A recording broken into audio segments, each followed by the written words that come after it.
హన్మకొండ జిల్లా పరకాల పట్టణ కేంద్రంలోని ఎమ్మెల్యే క్యాంపు కార్యాలయంలో పరకాల నడిగూడ మండలాలకు చెందిన 55 మంది లబ్ధిదారులకు 55,64,080 రూపాయల విలువైన కళ్యాణ లక్ష్మి షాదీ ముబారక్ చెక్కుల్ని పంపిణీ చేశారు ఎమ్మెల్యే రేవూరి ప్రకాష్ రెడ్డి. అలాగే 27 మంది లబ్ధిదారులకు 6,78,500 రూపాయల సీఎం సహాయ నిధి చెక్కుల్ని అందించారు. అనంతరం మాట్లాడారు. పేదల సంక్షేమం కోసం రాష్ట్ర ప్రభుత్వం అనేక ప్రజా సంక్షేమ కార్యక్రమాలను అమలు చేస్తుందని తెలిపారు. ఎప్పుడు కూడా కాంగ్రెస్ గెలవలేదు, కానీ మొన్న రేవంత్ రెడ్డి గారి యొక్క నాయకత్వంలో 24 పైన వేలు మెజారిటీ వచ్చింది. అన్ని పత్రికలు అవన్నీ రాసిన ఏంది అని అంటే గెలిస్తే మహా అయితే 5-10 వేల మధ్యన ఓట్లతోటి గెలుస్తుంది అని అన్నారు. కొందరైతే బీఆర్ఎస్ఏ గెలుస్తుంది అని అన్నారు. కానీ ఇవాళ నేనంటున్నాను, మీరు అందరూ ఆలోచించాలి, అసలు అన్ని ఓట్లు బీఆర్ఎస్కి రావడం కూడా ఎంత మటుకు న్యాయం అంటున్నా. ఎందుకైతే ఇచ్చిన వాగ్దానాలు నెరవేర్చారా? వాళ్ళు 2 పడకల ఇంటి ఇచ్చారా?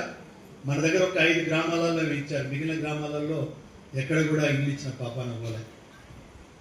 అదేవిధంగా దళితులకు 3 ఎకరాల భూమి అన్నారు, ఇచ్చిందా? దళిత ముఖ్యమంత్రి అన్నారు, ఇచ్చిందా? ఇంటికో ఉద్యోగం అన్నారు, ఇచ్చిందా? అన్నిటికన్నా ముఖ్యంగా రైతులకు రైతు రుణమాఫీ 1,00,000 రూపాయలు ఇస్తామని అన్నారు, ఒకసారి ఇచ్చిందా? సంవత్సరం వెళ్ళ మన 5 సంవత్సరాలు గుంజుకపోతే వడ్డీకే సరిపోలేదు. ఏం చేసిండు వాళ్ళు? ఒకసారి ఆలోచించాలి ఇచ్చిన వాగ్దానాలు. అదేవిధంగా 2017 ఒక మాట చెప్పిండు, రైతులకు రుణం మనం ఉచితంగా యూరియా ఇస్తాము అని అన్నారు. రెండవసారి ఎన్నికలకు వచ్చాము, 5 సంవత్సరాలు పోయినాయి, మళ్ళా రైతులకు ఉచితంగా ఎరువులు ఇయ్యలే. కానీ ఇవాళ వచ్చి ఏదో మాయమాటలు చెప్తున్నారు. వాళ్ళు అన్నిటికన్నా ముఖ్యంగా తెలంగాణ వస్తే బంగారు తెలంగాణ అన్నారు.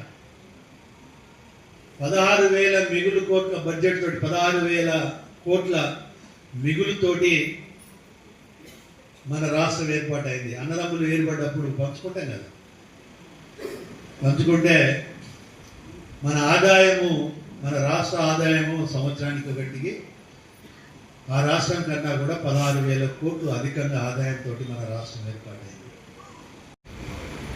200 యూనిట్ అంటే 1,250 రూపాయలు, సగం వేసుకున్న 625 రూపాయలు మీకు మిగులుతాయి. నెలకు 600 రూపాయలన్నా సంవత్సరానికి 7,200 రూపాయలు మిగులుతాయి. ఇప్పుడు ఫిబ్రవరి వస్తే 2 సంవత్సరాలు కాబోతుంది.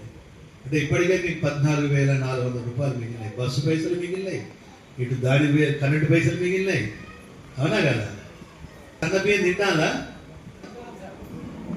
నిన్న కేంద్రం నుండి వచ్చిన అధికారులు వాళ్ళు చెప్తున్నారు, మీ దగ్గర సన్నబియ్యం ఇవ్వడం వల్ల ప్రజల యొక్క ఆరోగ్యం పెరిగింది అంటున్నారు.